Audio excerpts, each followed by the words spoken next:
प्राध्यापक शिक्षक जीवन चंद्रसिंग कोकणी यांनी रत्नागिरी जिल्हा मध्यवर्ती सहकारी बँकेच्या मनमानी कारभाराबद्दल तक्रार दाखल केली आहे। आस्थान गट शिवसेना संपर्क प्रमुख महेश शंकरराव मोरे यांच्याकडे ही बाब येताच त्यांनी रत्नागिरी जिल्हा मध्यवर्ती सहकारी बँकेमध्ये धाव घेत संपूर्ण प्रकाराची तपशील घेतली। त्यानंतर तिथे घडलेला संपूर्ण प्रकार महेश मोरे यांनी दीपवाहिनीजवळ बोलताना सांगितलंय। यावेळी आरडीसी बँकेकडून मिळालेली उडव्याउडवीची उत्तरं आणि जीवन कोकणी यांच्यावर केलेला अन्याय या सर्वांची दीपवाहिनीजवळ बोलताना त्यांनी माहिती देखील दिली आहे। शिक्षक आहेत जीवन कोकणी म्हणून, सध्या ते उदले शाळेवरती जिल्हा परिषद प्राथमिक शाळा उदले या शाळेवरती मुख्याध्यापक आहे। काही कारणास्तव त्यांनी आरडीसी बँकेचं कर्ज घेतले असताना त्यांचं ते थकीत झालं आणि थकीत झाले असल्यामुळे बँकेच्या नियमानुसार कारवाई करण्यात आली। बँकेच्या नियमानुसार कारवाई करण्यात आली असून ते त्या कारवाईला सामोरे जात आहेत।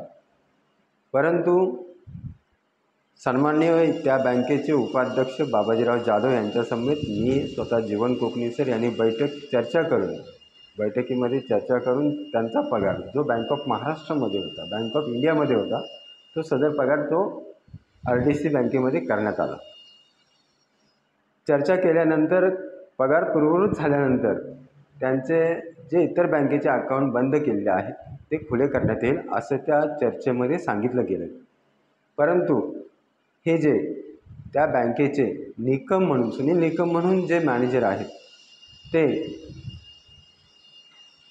ह्या बऱ्याचशा शिक्षकांवरती, खेड तालुक्यातल्या सर्व शिक्षकांवरती जो अन्याय करत आहेत, खरोखरच असा बँकेचा मॅनेजर असेल तर अशा मॅनेजरची ह्या शाखेतून, ह्या आरडीसी बँकेतून सन्माननीय आमचे अध्यक्ष तानाजी चोरगे साहेबांनी ह्याची हक्कलपट्टी करावी, त्याला राजापूर या ठिकाणी टाकावं अशी मी विनंती वजा करतो। त्याचबरोबर जीवन कोकणी सरांचं कर्ज हे आहेच, ते नाकारता येत नाही, परंतु त्यांचा पगार त्याच बँकेमध्ये जमा झाल्यावरती त्यांना 4 महिने आज विना पगाराशिवाय, विना पैशाशिवाय त्यांना इथं ठेवलं गेलं आहे।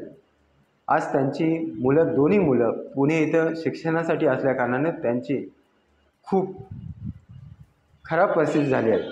अशा खराब परिस्थितीला सर्वस्व जबाबदार हा